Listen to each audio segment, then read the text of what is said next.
Public स्कूलों के coordination committee के तत्वावधान में पीड़ित AWS DG कैटेगरी के अभिभावक एवं पीड़ित बजट प्राइवेट स्कूलों के पदाधिकारियों ने मिलकर एक प्रेस वार्ता का आयोजन किया। इस प्रेस वार्ता में शिक्षा निदेशालय दिल्ली सरकार द्वारा दिल्ली के सारे मान्यता प्राप्त निजी विद्यालयों में पिछले 7 सालों से पढ़ने वाले दूसरी कक्षा और ऊपर की क्लासेस के छात्रों का ऑफलाइन एडमिशन लिए जाने के बाद 5 अगस्त 2022 को एक आदेश पारित कर उन सभी बच्चों के प्रवेश रद्द कर दिल्ली सरकार ने उन्हें वैध मानने से इनकार कर दिया है। सारे एडमिशन रद्द कर दिए, जबकि दिल्ली सरकार पब्लिक स्कूलों को ऑनलाइन एडमिशन लेने के बाद खाली पड़ी सीटों पर ऑफलाइन एडमिशन लेने का आदेश हर साल देती रही है और समय समय पर विभागीय अधिकारियों द्वारा वेरीफाई भी कराती रही है। लेकिन दिल्ली सरकार ने न केवल एडमिशन ही निरस्त किए बल्कि निजी विद्यालयों को RTE एक्ट 2009 के अनुसार ऑफलाइन एडमिशन का रीइंबर्समेंट का पैसा भी देने से इनकार कर दिया है। सांसद प्रवेश साहिब सिंह वर्मा ने इसे न केवल EWS DG की सीटों की कटौती बल्कि इसे बच्चों के भविष्य से खिलवाड़ बताया है। दिल्ली इकोनॉमिक सर्वे के अनुसार दिल्ली सरकार के बच्चों पर सन 2016-17 में 50,812 खर्च होते थे और 2020 और 21 में 78,082 रुपये खर्च करती थी, लेकिन निजी विद्यालयों को केवल 26,000 रुपये देती थी। इसमें न केवल बच्चों के भविष्य बल्कि विद्यालयों का भी आर्थिक नुकसान होता था, जो कि दिल्ली सरकार RTE एक्ट 2009 के नियम 12 अनुच्छेद 2 के उल्लंघन करती है। विद्यालयों के बच्चों के अभिभावक, सामाजिक कार्यकर्ता, विद्यालय संगठन के पदाधिकारियों की मौजूदगी में सांसद ने कहा कि दिल्ली सरकार ऑफलाइन बच्चों की शिक्षा को सुनिश्चित करते हुए 5/8/2022 के पत्र को निरस्त करे, नहीं तो EWS परिवार के बच्चों को पब्लिक स्कूल में पढ़ाना केवल सपना ही रह जाएगा। आइए सुनते हैं क्या कहा प्रवेश सिंह वर्मा ने। ओपी त्रिपाठी जी कृपया आएं और भाई साहब को। आप इस लड़ाई को सामूहिक लड़ रहे हैं, ये देखकर मुझे खुशी हो रही है। पहले मेरे पास में 5 लोग आए थे। मैंने पूछा कि आप हैं कितने लोग, तो उन्होंने कहा कि हमारे ऐसे स्कूल दिल्ली में जो प्राइवेट लैंड पर पढ़ रहे हैं ऐसे 2200-2300 स्कूल होंगे। मैंने कहा कहाँ है 2200-2300 लोग, उनको बुलाओ कहीं। आप 5 लोग लड़ रहे हो तो सबको क्या लड़ाई होती है, क्या संघर्ष होता है और कैसे फिर उसके बाद में आपको न्याय मिलेगा, तो इसका जो अपना संघर्ष का मजा है वो सभी को मिलना चाहिए। मेरे पिताजी बोलते थे संघर्ष में बहुत मजा आता है और संघर्ष करने के बाद में कोई जब जीत होती है तो उसका और मजा आता है। तो एक बात तो मैं आपको बता दूं कि आपकी जो लड़ाई है वो सच्चाई की लड़ाई है, इसमें जीत आप ही की होगी। अब आपने उसके लिए मुझे माध्यम चुना है तो ये सही। आपके आज यहाँ पर south Delhi private school management association, private land public school association, affordable private school association, private land public school trust, private school association zone 22, unaided recognised school welfare association, Delhi independent school alliance, all public school association और Delhi state public school management association. ये इतनी सारी association आपने बना रखी है, इनकी कोई फेडरेशन भी बना ली, कोऑर्डिनेशन कमेटी बनी है, कोऑर्डिनेशन कमेटी। तो एक तो मैं उन 5-6 भाइयों को इस बात के लिए बधाई देता हूं कि जब वो 10 दिन पहले मेरे से आगे मिले थे तब मैंने कहा था आप कोई कार्यक्रम रखिए 20 तारीख को और उसमें मैं आता हूं, क्योंकि हम इस लड़ाई को लड़ेंगे। तो पहले मैंने कहा था कि ऐसे मिलते हैं, उसके बाद में आपके मैं 3-4 लोगों को जाके LG साहब के पास में मिलवा कर लाऊंगा और वहां पर एजुकेशन जो सेक्रेटरी है या जो डायरेक्टर है उसको भी बुलाएंगे और आमने सामने बैठकर बात करेंगे कि भाई क्या बदमाशी है। ये तो अभी बहुत सही बोला शर्मा जी ने, तुगलक ही फरमान। तो जब आप टेलीविजन पर अरविंद आप तो अपना पॉलिटिकल नहीं है, बहुत सारे लोग। कई बार तो मैं देखता हूँ, मुझे लगता है यार आदमी कितनी अच्छी एक्टिंग कर रहा है। तो जो वो दिखाई दे रहा है टीवी पे, अब आप तो फेस कर रहे हैं, तो क्या वो वैसा है जैसा टीवी पर दिखाई देता है? बताओ ढंग से।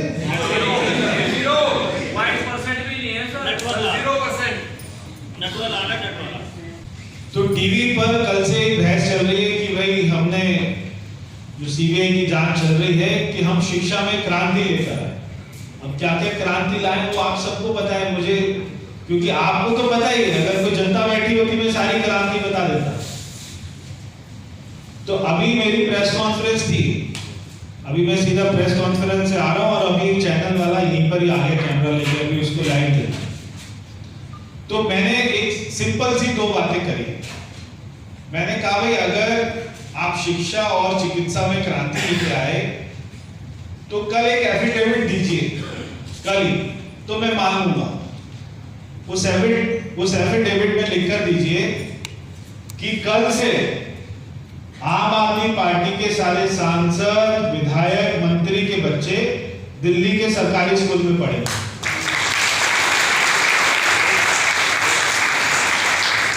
मैं भी मान लूंगा आप क्रांति लेके आए होंगे वाकई में।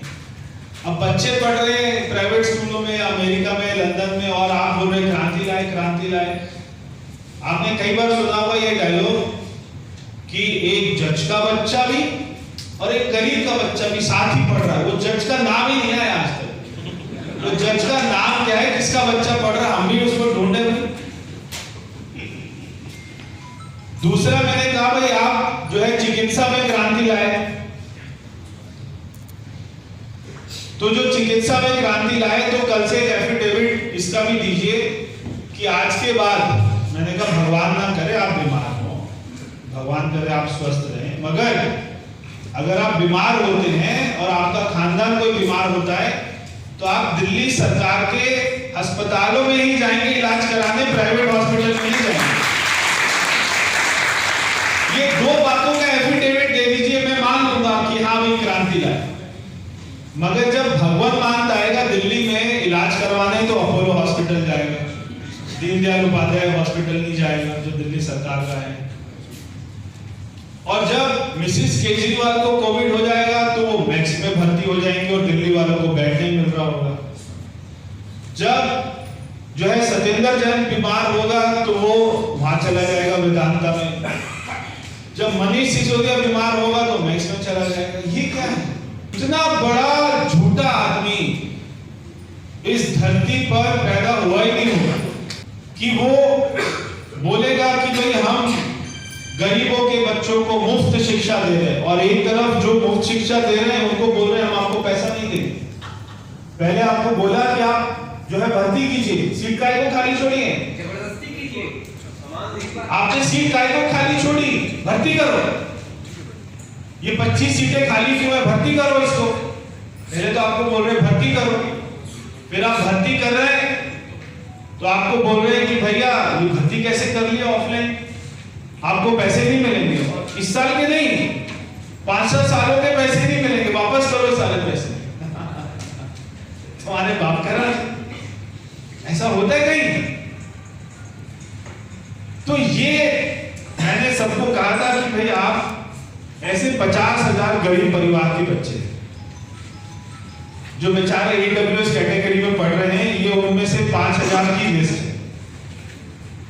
मैंने उनको कहा था वो 50,000 की लिस्ट बनाओ और सारे स्कूल वालों से मांग लो लिस्ट। क्या लंबी चौड़ी बात नहीं है, 2 दिन में हो जाएगा।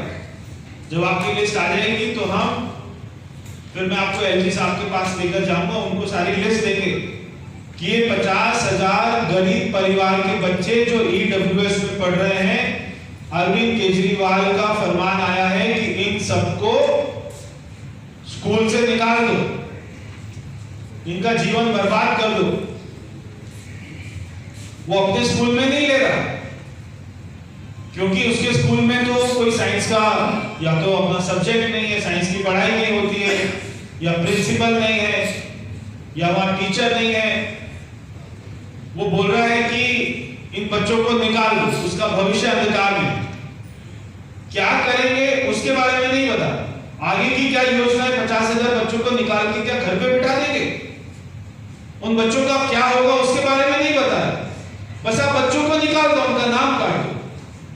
और ये बात आप 5 लोग आकर मेरे से मिलकर और वहां पर उस बात को दब जाती, ये मैं नहीं चाहता था। मैं चाहता था आपके 2200 स्कूल के लोग, 2200 संख्या कम नहीं होती, 2200 स्कूल बहुत बड़ी संख्या है। दिल्ली सरकार के तो 1000 स्कूल है दिल्ली में, आपके उससे डबल स्कूल है। तो अगर आप सारे इकट्ठे हो जाएं और आप ईडब्ल्यूएस बच्चों की बात करें तो कौन नहीं सुनेगा आपकी बात, बताइए। तो इसका असली चेहरा तो आपको दिखाना पड़ेगा दिल्ली की जनता को। इसका असली चेहरा क्या है? वो जा रहे हैं गुजरात में कह रहे हैं एक गारंटी दे के आओ। अब वो सुन रहे वहां की गारंटी ना? सुन रहे नहीं सुन रहे? हाथ तो बड़ा करो। बहुत देर से बैठे हो क्या? कुछ खिलाने दो इसके बाद। अब धीरे ढाले बैठे उसके मालिक पता नहीं क्या चलते रहे। वहां वो कह रहा है कि मैं गुजरात की महिलाओं को 18 साल से जो ऊपर की महिलाएं सबको 1000 रुपए महीना दूंगा। दिल्ली में दे रहे क्या?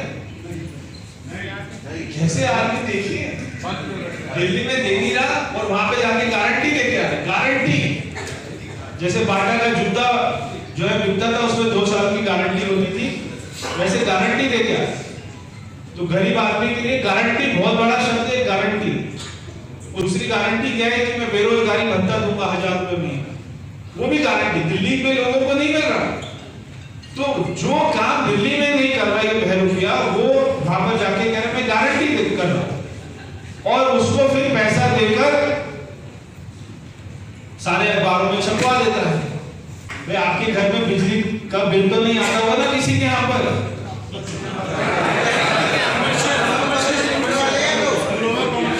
स्कूल छोड़ो, घर में बताओ, आपके घर में बिजली का बिल तो नहीं आता ना? किसके घर में आते? हाथ खड़ा करो बिजली का बिल। कोई ऐसा है जिसके घर में नहीं आता बिजली का बिल? लगवा रखा हमने 200 यूनिट के लिए। अच्छा, बिजली का बिल आता होगा, पानी का तो नहीं आता होगा?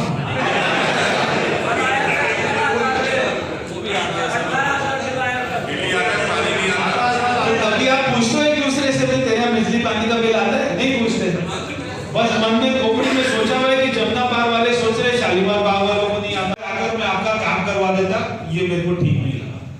इस घटिया आदमी को एक्सपोज करना जरूरी है जो 50,000 गरीब ईडब्ल्यूएस के बच्चों का भविष्य खराब कर सकता हो और ऐसा सोच सकता हो।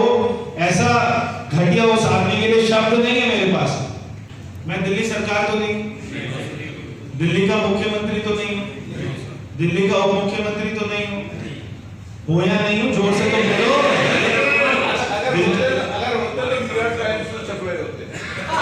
दिल्ली का शिक्षा मंत्री हूं क्या? या आपका एजुकेशन डिपार्टमेंट मेरे पास आता है क्या? नहीं आता। हमारे सांसद तो आप ही हैं, हमारे सांसद तो आप ही हैं सर।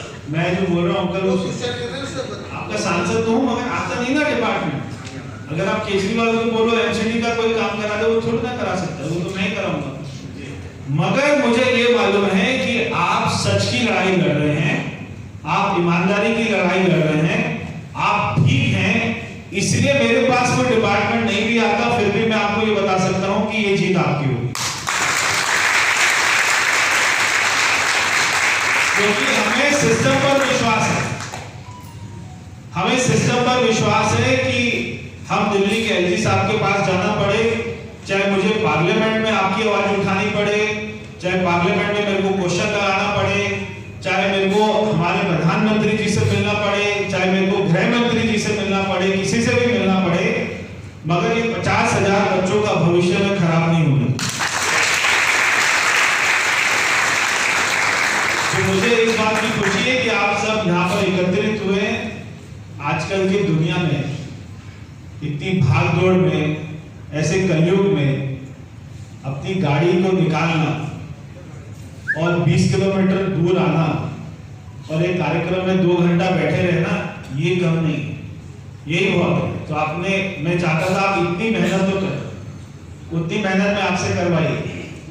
अभी जितनी और भी लड़ाई होगी तो मैं भी अपना समय निकाल कर आपके साथ में आया हूं और हमेशा आपके साथ में चलूंगा। उसका एक और कारण है, उसका कारण है कि ये जो मंच पर लोग बैठे हैं और जो सामने लोग बैठे हैं, ये सब लोगों ने मेरे पिताजी के साथ में काम किया है। मेरे पिताजी भी शिक्षक रहे।